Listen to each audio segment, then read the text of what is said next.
श्री राम जय राम जय जय राम। श्री राम जय जय राम। श्री राम जय जय राम। आज हम हनुमान चालीसा का 16वां भाग कहने के लिए जा रहे हैं। हे सज्जनों, बड़े ध्यान पूर्वक मन लगा करके, बुद्धि लगा करके, विवेक लगा करके आप इनको सुने और समझें और उस पर चलें तो श्री बजरंगबली महाराज आपकी इच्छाओं को पूरी करेंगे। तो 16वें भाग में बताया है के हनुमान जी यम कुबेर दिगपाल जहाते, कवि को वेद कह सके कहाते। राम सिया राम सिया राम जय जय राम। राम सिया राम जय जय राम।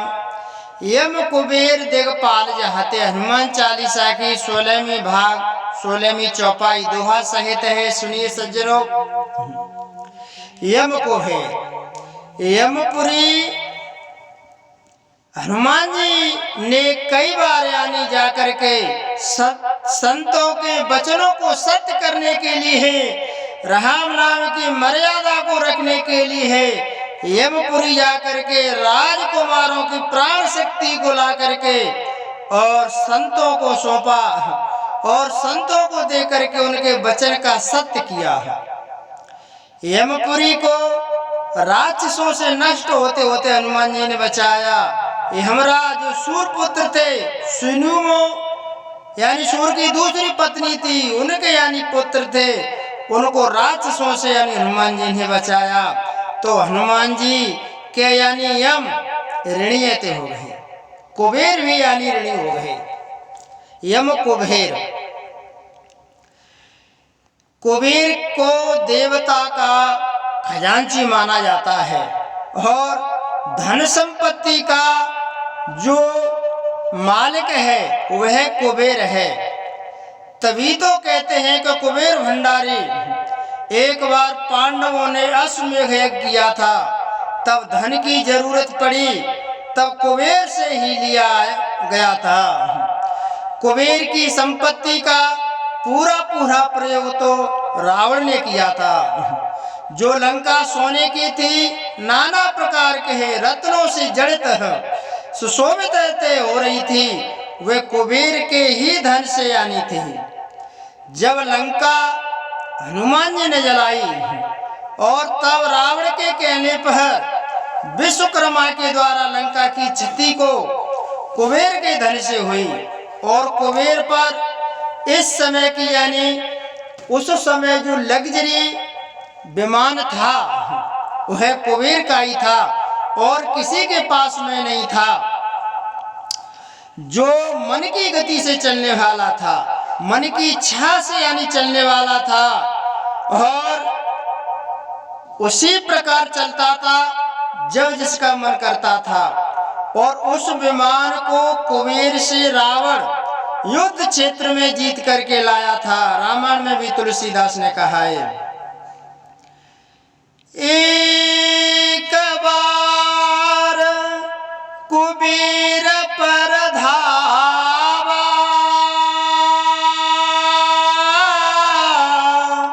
पुष्प कयान जीते ले आवा। राम सिया राम जय जय राम। उस रावण का यानी मान मर्दन करने वाला कौन थे? हनुमान जी थे। तो कुबेर से वो रावण ले आया था, उसने अपने जीवन में यानी सुंदर व्यवस्थित रूप से करने के लिए यान को उसने उपयोग किया। तो हनुमान जी ने रावण के मान का, अहंकार का, अभिमान का यानी मर्दन किया था। वो राम के यानी परम शिष्य यानी श्री हनुमान जी ने किया था। जब से श्री राम मिलन हनुमान जी से हुआ ऋषिमुख पर्वत पर, तब हनुमान जी ने कुबेर का एक बदला ले लिया था। तभी से कुबेर यानी हनुमान जी की ऋणी हो गए। और जब रामचंद्र भगवान लंका से अयोध्या के लिए गए थे, तो विभीषण ने इसी कुबेर के और यान में बैठ करके रामचंद्र भगवान लंका से अयोध्या पहुंचे थे। और जैसे ही भगवान अयोध्या पहुंच गए, तब यानी रामचंद्र भगवान ने उस यान को यानी आदेश दिया, कहा उत्तर कहो प्रभु पुष्प कहे, तुम कुबेर पे जाओ। यानी उतर के रामचंद्र भगवान ने कहा कि आप यानी अपने कुबेर के पास में जाइए, ये विमान ही आप ही यानी उसके हैं। तब यानी वह कुबेर के पास में थे पहुंच गया। तो जब से हनुमान जी के ऋण कुबेर भी हो गए थे, और दिगपाल यम कुबेर दिगपाल जहाते हैं। दिगपाल भी हनुमान जी की किस प्रकार ऋणी थे? पुराणों के मतानुसार पृथ्वी के चारों ओर 4 दिग्गज लगे हुए हैं, जो पृथ्वी को धारण किए हुए हैं। पृथ्वी उन पर टिकी हुई है। एक बार रावण की सभा में रामदूत बनकर अंगद गए, तब यानी रावण ने कहा था, हे अंगद, मेरी भुजाओं के प्रताप को तो दिग्गज जानते हैं। मैंने दिग्गजों से लड़ाई लड़कर के उनको कई बार यानी पराजित किया है। रामायण में भी तुलसीदास ने कहा है, भुज विक्रम जाने दिगपाला, सटय जो जिनके रसाला, राम सिया राम जय जय राम। और अंगद से कहा रावण ने कि मेरे भुजाओं के पराक्रम को तो दिग्गज जानते हैं। जब मैं उनसे लड़ करके और उनके हृदय में और मेरी पीड़ा आज तक भी सता रही है, मेरे बल की कठिनाई वो जानते हैं। और कहने लगा, जाने दे गजयोर कठिनाई, जब जब भीरे हो जाए बरे आई। और दिग्गज उस कठिनाई को जानते हैं, मेरे हृदय की कठिनाई को जानते हैं कि जब जब यानी मैं उनसे लड़ाई हुई, मैं उनसे भिड़ा, तो यानी उनके जो दांत हैं वो कैसे टूटे कि जिनके दसन कराल न फूटे,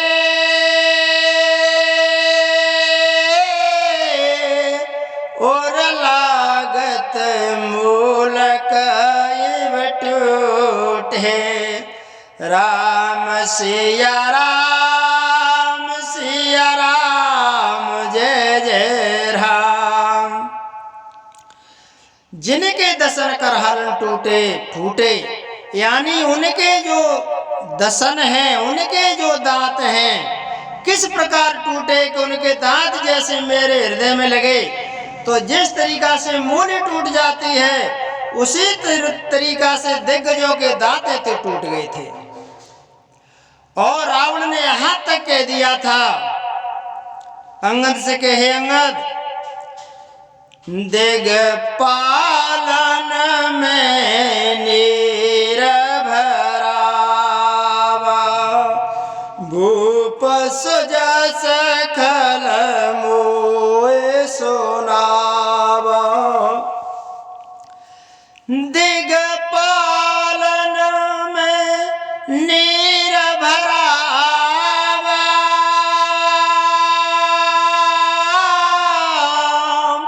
भूप सुजस खल मोए सुनावा। राम सिया राम सिया राम, जय जय राम। और रावण कहने लगा अंगद से, हे अंगद, तू मेरी बराबरी का नहीं है, ना तेरा स्वामी मेरी बराबरी का है। मेरे यहाँ दिगपाल यानी नीर रहते भरते हैं, पानी भरते हैं, दिगपालन में नीर भरावा। तो ये दिगपाल उसके कहने में थे और लड़ाई लड़कर उनको जीत लाया। फिर उसी को हनुमान जी ने पराजित किया। तब यानी वो दिगपाल हनुमान जी के ऋणी हुए। और रावण कहने लगा, हे अंगद सुन, मैं कौन सा रावण हूँ? चलत दसानन डोलत धरनी, चढ़त मक्त गज जे में लगो तारनी। जिस तरीका से छोटी सी नाव में हाथी चढ़ता है तो हाथी के चढ़ने से नाग डगमगाती है, उसी तरीका से मेरे चलने से यानी धरती कांप जाती है। मैं वह रावण हूँ। उसी रावण को जिसके चलने से धरती डगमगाती थी, उसी रावण को हनुमान जी ने कई बार युद्ध में हराया। और दिगपाल जी इसी कारण उसके यानी यश गाते हैं। उसी रावण को हनुमान जी ने कई बार पराजित किया। रावण को देखते ही यक्ष कुमार का वध किया। और अशोक वाटिका का विध्वंस किया, लंका जलाई, काल नेम का वध किया, दुर्मुख का यानी वध किया, मनुज आहारी का वध किया, अकंपन का वध किया, कुलशरद का वध किया, धूमकेतु का वध किया, अतिकाय का वध किया। ये ऐसे राक्षस से कि जो एक एक जगह जीत सके, ऐसे सुभट निकाय। इनमें से एक एक योद्धा संसार को जीतने वाला था। इन्हीं के सहारे रावण ने संसार पर विजय प्राप्त की थी और यानी वो विजयी हो गया। एक रावण ने हनुमान जी से कहा कि हे कपि, हे बंदर, कौन बलवान है आज, मेरी और तेरी यानी वर्णी है। तब तो हनुमान जी ने कहा कि चल रावण, जो तेरी इच्छा हो कर ले। तो उसने कहा रावण ने कि पहले मैं मुष्टिका मारूंगा और बाद में यानी तू यानी मेरे लिए मुष्टिका मारेगा। जो हार जाएगा वही उसी का ऋणी हो जाएगा। तब यानी युद्ध होने लगा। आगे तुलसीदास जी कहते हैं, तब यानी रावण और हनुमान जी में प्रतियोगिता होने लगी। और पहले रावण ने एक मुष्टिका पूरी ताकत से लेकर के हनुमान जी के मारा, लेकिन उस मुष्टिका से हनुमान जी धरती पर नहीं गिरे। कहते हैं वो ऐसा रावण है कि चलत दसानन डोलत अवनी, जिसके चलने से यानी धरती कांप जाती थी, जिसके चलने से धरती यानी हिलती थी, डगमगाती थी। इतना प्रतापी महाबलवान रावण था, तो जिसके मुष्टिका से हनुमान जी धरती पर नहीं गिरे। जब हनुमान जी की बारी आई तो हनुमान जी ने एक मुष्टिका मारा। रामायण में भी तुलसीदास ने कहा है, मुष्टिका एक ताई कपि मारा,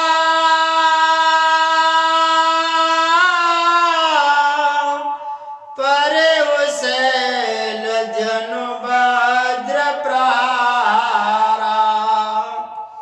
राम सिया राम सिया राम, जय जय राम। और हनुमान जी की मुष्टिका लगते ही रावण ऐसे गिरा जैसे वज्र के प्रहार से पहाड़ उखड़ करके गिरता है, उसी तरीका से यानी रावण ऐसे गिर गया।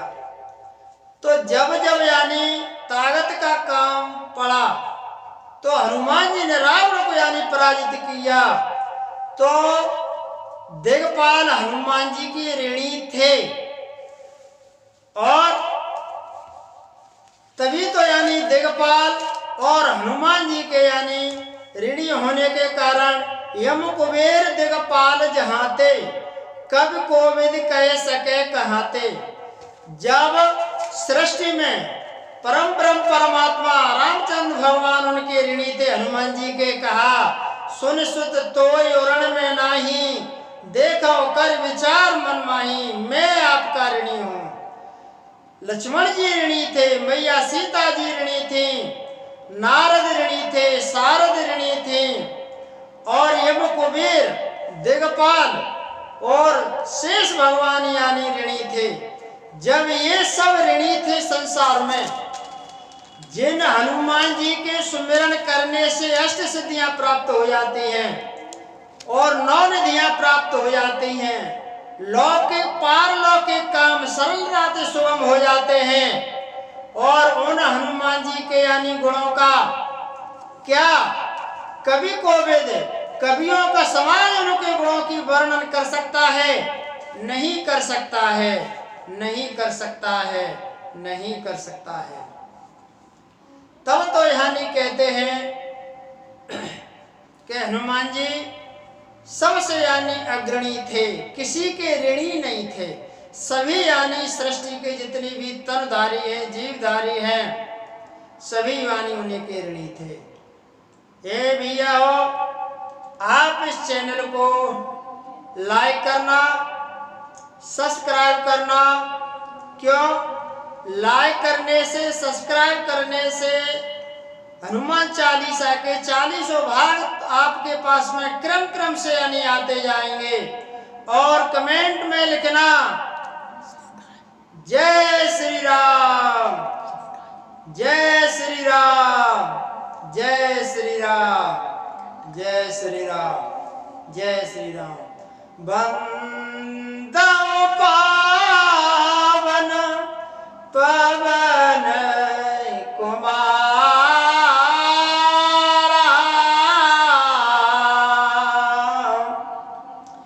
सुमिरत वेद होए सब चारा,